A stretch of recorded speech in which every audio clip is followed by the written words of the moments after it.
আসসালামু আলাইকুম। আমি আলুটাকে ম্যাশ করে নিয়েছি, পেঁয়াজের পাতা কুচিয়ে, মূলো কুচিয়ে, চিলি ফ্লেক্স, ধনে পাতা কুচিয়ে, মূলো কুচিয়ে, স্বাদ মতো নুন দিয়ে দিলাম, দিয়ে মিক্সড করে নেবো। এই মিক্সড করা হয়ে গেছে। আমি এবারে কর্নফ্লাওয়ার দিয়েছি,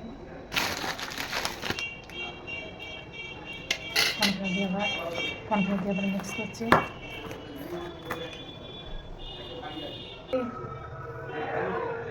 এই দেখুন বন্ধুরা, আমার মিক্স করা হয়ে গেছে।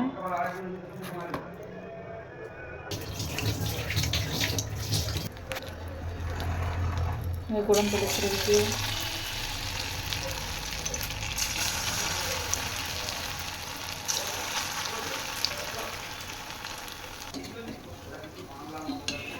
এবারে উল্টে দিচ্ছি।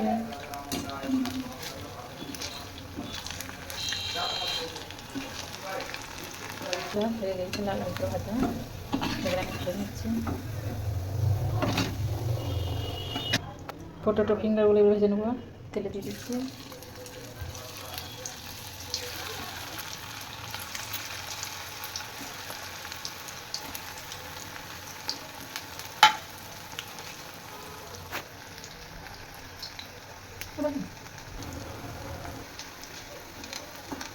এই দেখেন বন্ধুরা, আমার লাল লাল করে ভাজা হয়ে গেছে পটেটো ফিঙ্গার।